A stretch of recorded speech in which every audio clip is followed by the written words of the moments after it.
of social services that have to do this. It's not just one entity. It is 120 localities that have to put this into place. So there's going to be a lot of training. Uh-huh. And I was talking to some of the higher ups at the Virginia Department of Social Services who are planning these trainings. And I told them, Jane and I were on the meeting, we told them, we can get individual people's stories because I think what's really going to be important in the training of the local agencies and training for the judges and training for the lawyers that are involved in these cases, what's going to be really important is to lay out the problem. Why do we need this legislation? Why do we need to do this differently? And it would be great to hear from individual stories. And so after we got off the meeting, Jane and I were talking about your case, and I said, we both of us sort of came up with the idea that, maybe we should reach out to Brittany. And because she's been very good about articulating her situation in these public meetings, maybe if we get her to record a video telling her story and sharing your frustrations with the system without getting too negative, but just, again, for the whole purpose of saying, this is what happened to me. This is how it made me feel.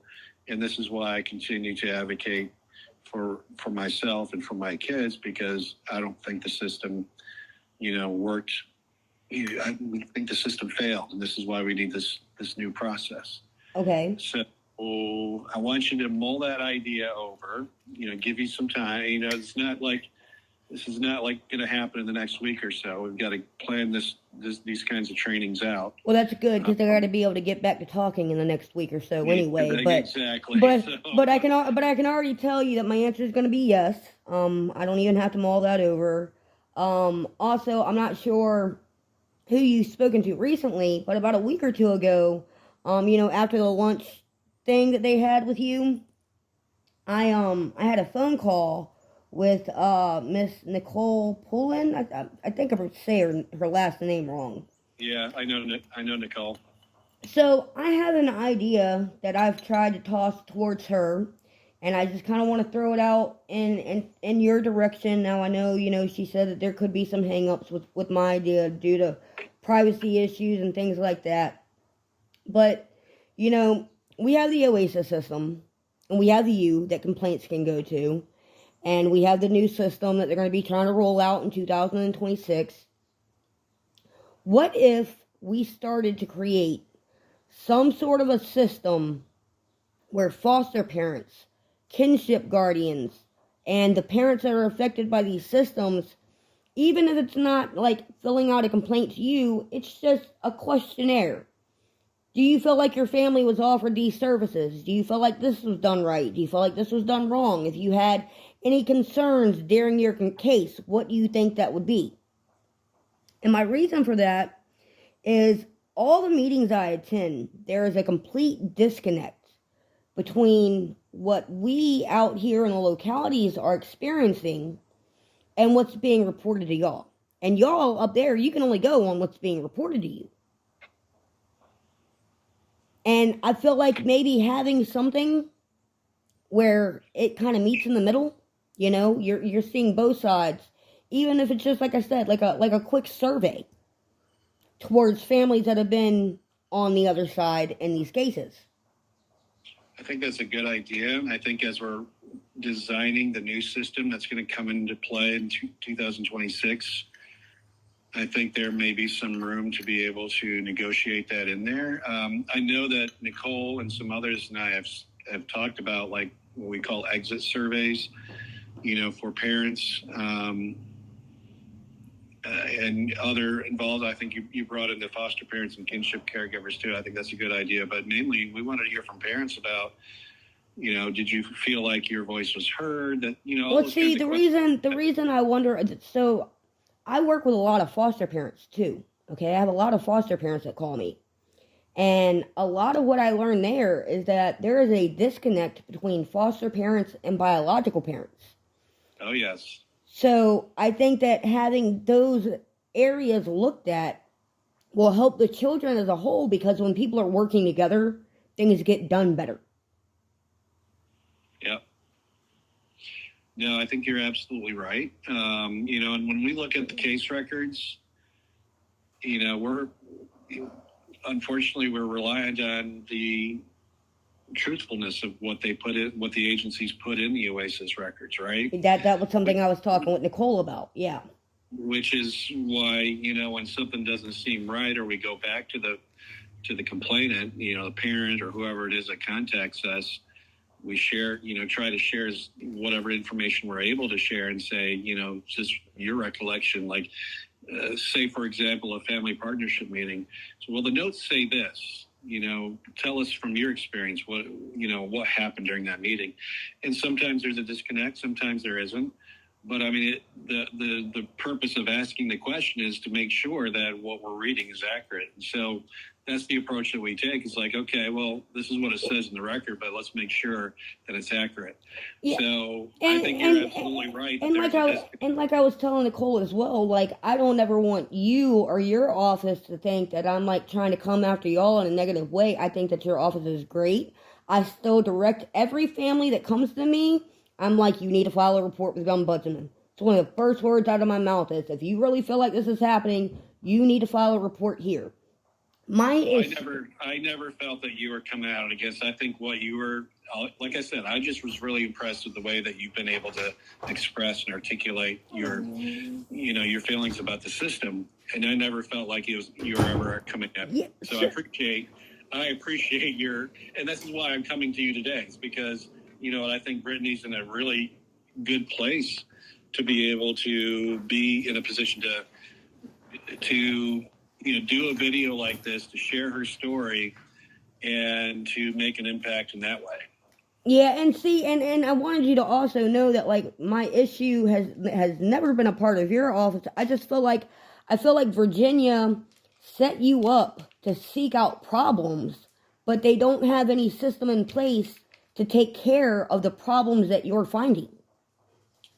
Oh, yeah, I struggle with that, and, I think there's some statutory fixes, not necessarily going to the degree that the bill last year had, but I think there are some statutory fixes to be able to effectuate a little bit more of what you're looking for, because I feel it. I mean, just to be totally transparent with you, the agencies that we review cases for, most of them, they're going to come back and say, we appreciate your viewpoints, and we absolutely agree with you. So most of the agencies are coming back very positively and making changes in their system within their own agencies. Now, we have a handful of cases that I'm really frustrated with because they're giving me the song and dance and saying, oh, yeah, we appreciate what you have to say, and we'll take that into consideration, blah, blah, blah. But then they continue to do the same thing. And so then I call them back on the next complaint. I'm like, wait a minute, you told me you had this in place according to my recommendations, and you were going to follow my recommendations, but we're not seeing it put in play. Oh yeah, we are. We just, you just got the wrong case. I'm like, you're not listening to me, Like, yeah, and see, that was why are not being made. So I don't know if you knew or not, but I actually ended up reaching back out after my August court date. It was in 23, because in 23 the city finally released all of the evidence, all the things that I was trying to say to you in the beginning, but you only had the OASIS to go off of. And it's like, that's one thing I kind of question about too, because I have a few people that I know have reached out to your office, and y'all didn't do an investigation. And when I think about it, like, in hindsight, I'm pretty sure the reason why you didn't do an investigation is because their kids have already been adopted, court's already been closed, everything like that. But at the same time, I think some people are still really looking for that validation to know that what happened to them wasn't right.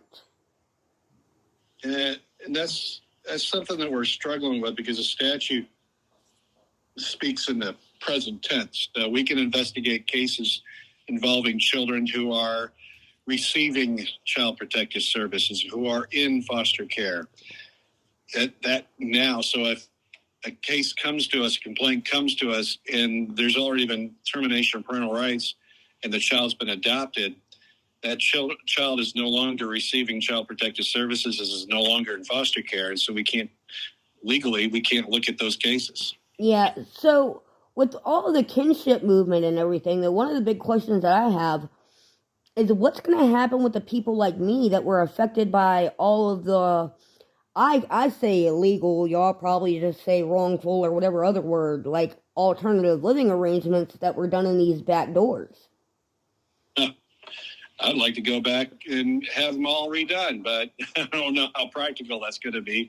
But there's a lot of folks just like you, and even some of them in worse situations, their kids were put in that I would like to have reversed. I wish we could go back, and I think the training that we're going to be doing with a new law in place, what we're trying to do is get these agencies to rethink how they do business, because what they did under the old regime just was not serving families or children very well. And, that would be my hope, that we could go back and redo, reverse some of those actions that were taken under those ALAs, because some of them were really atrocious. But, practically speaking, you still got to think about the child's best interest in disrupting them. I mean, they're going to be paramount still, no matter what happened in the past. And I'm sorry to say, but my rebuttal to that is not any of those agencies had an issue wrongfully disrupting those children from their home life to begin with. Yeah. And that's a good point. That's a point that I've made as well. It's like, well, you know what? We do it all the time. You don't want to take this little baby that was taken at birth from the foster parent, but at the same time, it's like we do this to kids who are 8, 9, 10 years old who've been with their families for 10 years, and yet we don't think twice about it. And statistics show that even in situations of poverty, neglect, and abuse, children still have a higher survival chance and better rates being with biological family than they do being outside of the home. Depending on the situation, yeah, those. I mean, that's generally. Don't get me wrong. Like I told Nicole, I know absolutely there are situations where it's just impossible. The children are in horrible, horrible situations, and they absolutely need to be somewhere else. I don't deny that. You're right. Most of the cases are those gray area cases where it's like, well, do we remove the children or do we keep them in the home? So that's where the majority of the cases are. Where removal, it could very well be a lot more damaging. But there are those cases where it's like the kids have to be removed for safety's sake, and it's a horrible situation.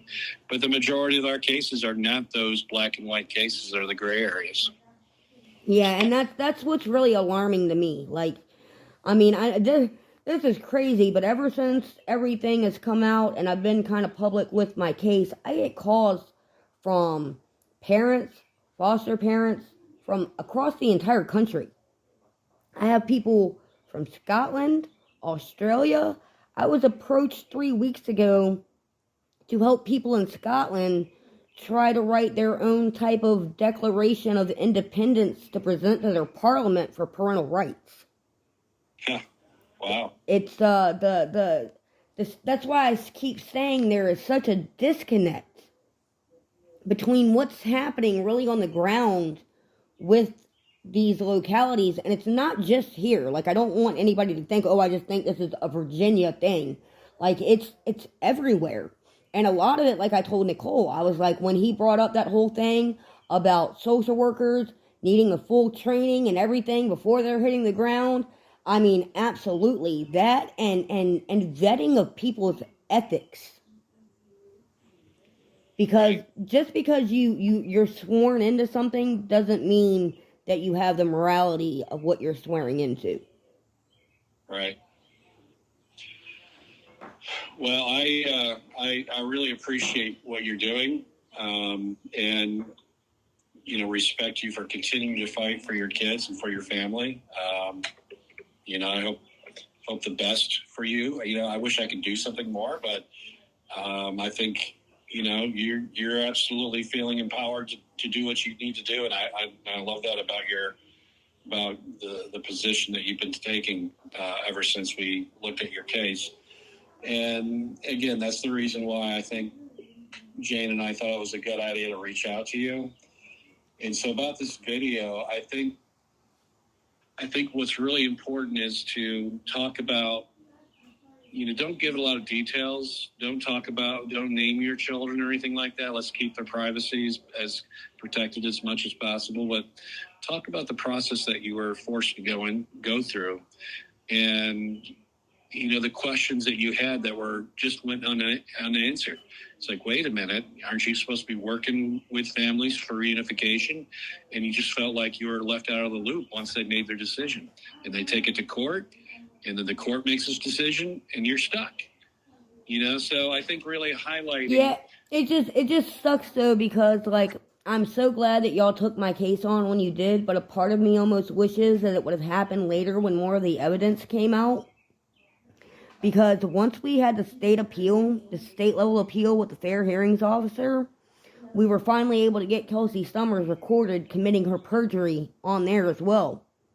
Because she tried to claim that whole thing about finding me and Brandon together when she showed up, this, that, and the other was a typo. But that was in your OASIS system. It was in the emergency removal order. It was testified to in court. And then it was submitted to the state fair hearings officer as well. Well, how did the hearings officer, how did that rule? Oh, they reversed the decision, unfounded us, and removed us from the registry. They did. Well, good for you. And they marked in there that my children could have not been removed by a simple conversation, and that the Department of Social Services was very well aware of the circumstances surrounding everything. Wow. That's what's got me so angry. And so now? So it's like, because it's like, once you have that, why are my kids still gone? Do you feel comfortable sharing the decision, the hearing officer's decision, with me? Yeah. Hold on. I'll read. I got it right here on my phone. I could actually send you a whole copy of it if you want. That would be great if you. I mean, that's yours to share. I don't want you sharing it with the entire world, but I'd be curious to see what they found. But in the end part of it, they do this, like, conclusion thing, and it lists, all this stuff that we put in. Their analysis says, the agency received an investigated complaint of physical neglect involving the appellants, Brandon Milligan and Brittany Whitworth, who are the parents of Freya Whitworth and Tylee Ralston. Based on the evidence gathered during the investigation, the agency rendered founded Level 2 disposition of physical neglect against the appellants. The agency's findings were based on the appellant's violation of a protective order and a safety agreement. The appellants denied the agency's allegations, arguing that protective order and safety agreement were based on lies concocted by Ms. Whitworth during a manic episode. It is evident that the protective order obtained by Ms. Whitworth was based on false statements. The police report indicated that Ms. Whitworth accused Mr. Milligan of trying to run her over with his truck. However, after viewing video of the incident, officers found that Mr. Milligan was slowly trying to ease out of the driveway while Ms. Whitworth stood in front of the truck, refusing to let him leave. No probable cause was found to justify seeking warrants against Mr. Milligan, and the on-site officers denied Ms. Whitworth's request for a protective order. Ms. Whitworth had to obtain the protective order from the magistrate's office. The agency was well aware of these circumstances. Given that the protective order was based on false statements, it cannot be found that a threat of harm to the children existed by the violation of this order. Therefore, the agency has not met its burden of proof with respect to the violation of the protective order. Ms. Whitworth's violation of the safety agreement concerning a domestic violence issue does not present a threat of harm to the children for the reasons stated above. However, the violation regarding the drug usage issue is more complicated. A one-time violation of a safety agreement does not, in and of itself, warrant a finding of physical neglect. For a finding of physical neglect to be made, the agency is required to demonstrate the appellant's lack of supervision to the extent that the children's health or safety was endangered, or that they had incapacitating behavior which severely prevented or limited the performing of child care tasks. In two-parent households, a parent being under the influence of illegal substance is certainly imprudent, but the agency must also demonstrate that neither of the parents were able to perform child caring tasks, or that their lack of supervision surrounding the drug use endangered the children's health and safety. During Ms. Whitworth's interview, she stated that Mr. Milligan spent 17 hours a day passed out from the heroin use in the bathroom of their one-bathroom home. She showed FSS Summers pictures of Mr. Milligan slumped over in a sink, according to the record. hypodermic needles in the trash can, and tiny bags of what was claimed to be heroin. While it is true that Mr. Milligan's urinalysis was clean, this only proves that he had not used drugs for the last 3 days prior to the drug screening on December 21st, 2021. His hair follicle screening tested positive for methamphetamine, cocaine, heroin, and marijuana. This demonstrates that he used these substances between September and December. Neither Mr. Milligan nor Ms. Whitworth acknowledged this fact during the hearing. Mr. Milligan only acknowledged that he relapsed for about 2 weeks around July of 21, which is not credible considering the outcome of his hair follicle screening. As it has been established that there was drug use by Mr. Milligan between September and December, the question becomes whether Ms. Whitworth's statements regarding his usage were true. Considering that Mr. Milligan appeared to have steady employment during this period and can be seen in a sober state on police body camera footage on December 16th and 17th, it does not seem likely that he was passed out in the bathroom 17 hours a day. Furthermore, FSS Summers testified during cross-examined that she did not see any drug paraphernalia around Mr. Milligan in said pictures depicting him slumped, which caused them to question whether his behavior in those pictures were influenced by drug use.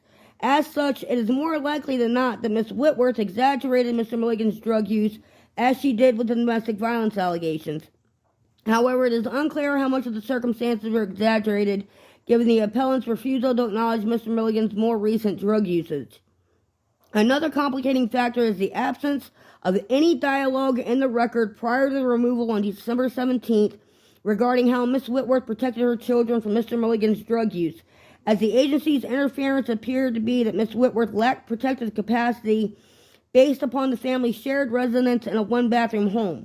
Nothing in the record suggests that Ms. Whitworth was asked how her children were able to access the bathroom while Mr. Milligan was allegedly passed out in it, and how she protected them when they did so.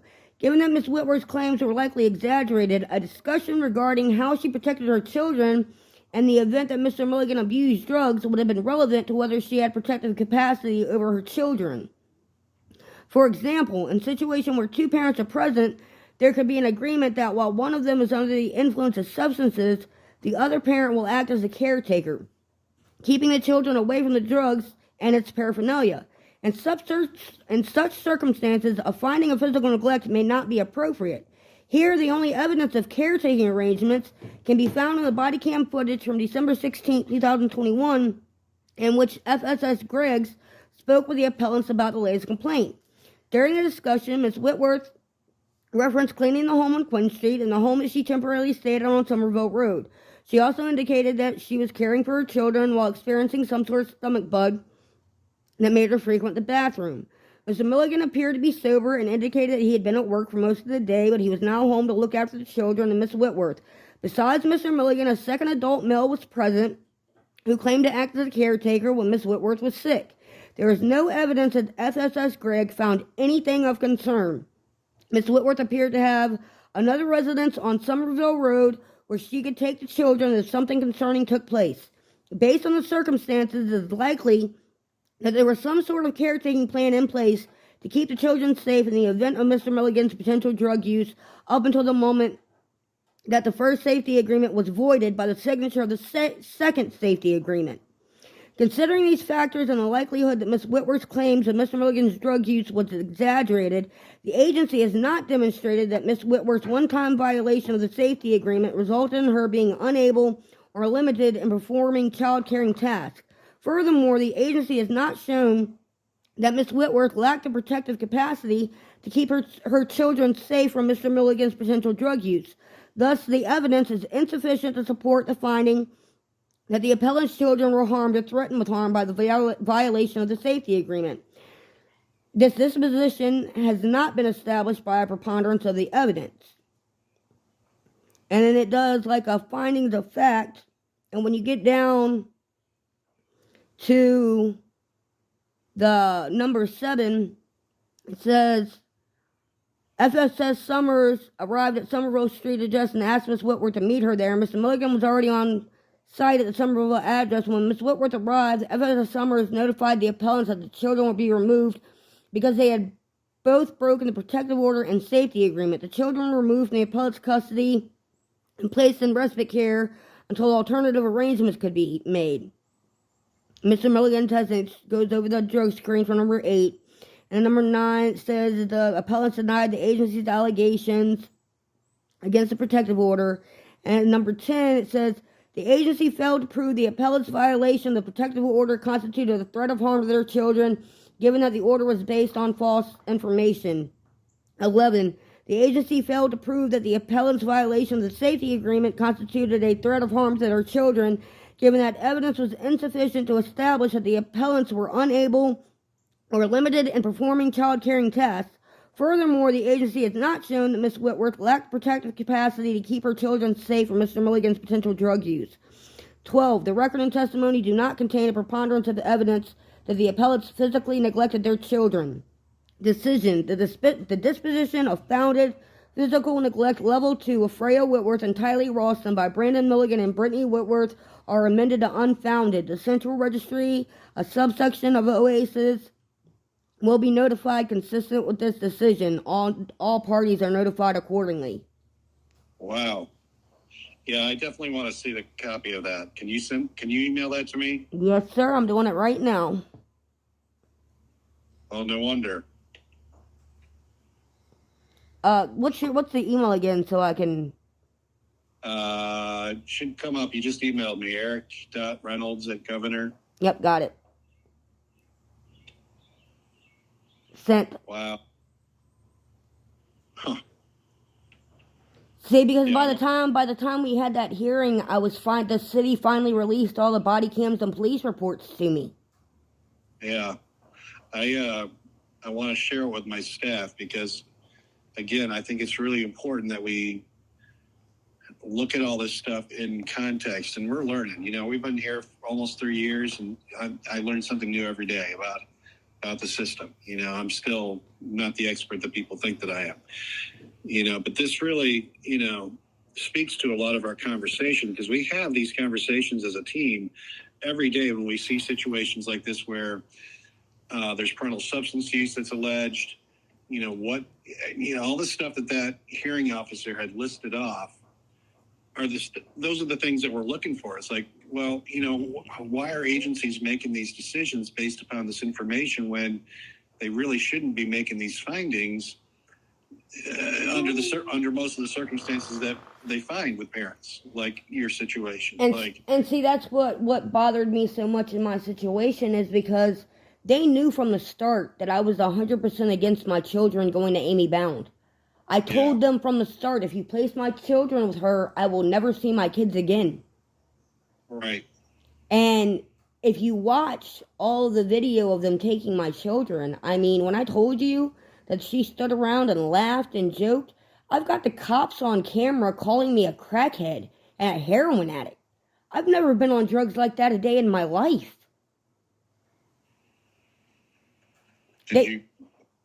Now, why would they say that? Did they have history with you? Because of my teeth. That's why I just had all of my teeth pulled. I've had bad teeth since I was a baby. My mother was a drug addict, and my teeth grew in rotten. And it just spread and spread and spread, and I've had really bad dentists throughout the years. And you can hear them, one of them says, wouldn't it be cool? And the other cop goes, wouldn't it be cool if dope baggies brushed your teeth? Woo, lights up a crack pipe.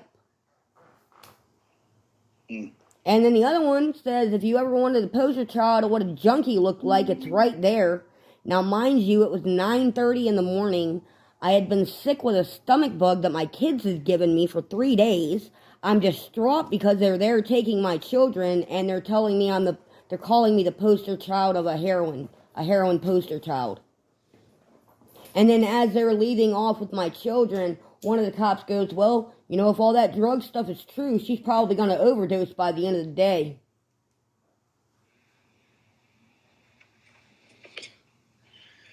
Talk about prejudice and bias. Yeah, and then when I filed complaints with Internal Affairs, I got all the recordings of that. They basically just told me, oh, we took care of it. We're sorry we didn't give you anything in writing like we were supposed to. We just dropped the ball. Literally, word for word, told me they dropped the ball on my complaints. Wow.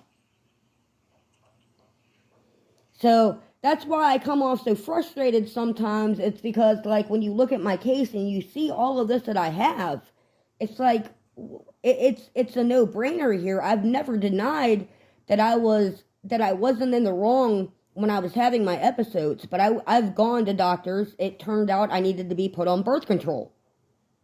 My body has a bad reaction a week before my period starts. It can last anywhere from 7 to 14 days. So we had to stop my body from ovulating. I've been great. I didn't have to get put on anything other than that.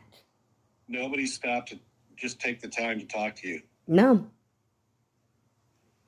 And that's our problem. I mean, we see that case after case. It's like we will have the conversations with moms, dads, relatives, whoever's coming to us, and we hear their stories. And I always ask them, have you had the opportunity to tell this to anyone at DSS? Well, some of it, no, not really. No, they never talked to me. You know, that kind of thing. Those kinds of responses. So here's some. How are they doing their job if they're not sitting down and having those conversations with families? I don't get it. I don't understand it. So here's something that's even stranger than that, because, you know, I've been working with Delegate Cardozo, right? Yes. And they had me, and they did as well, wrote over to the local department to try to see if we could sit down with the director and go over stuff with my case, right? Uh-huh. And what they wrote me back was rather alarming. They wrote back and said, "Thank you for contacting me with your questions and concerns regarding Ms. Whitworth's CPS case. As you know, this matter has been before the Hampton Juvenile Court, the Circuit Court, and the Court of Appeals until Ms. Whitworth withdrew her appeal. Additionally, the Children's Ombudsman has evaluated the case and provided feedback to the department, which we reviewed and considered carefully. At this point, the department considers the matter concluded, and we will not be engaging in any further discussions regarding the case."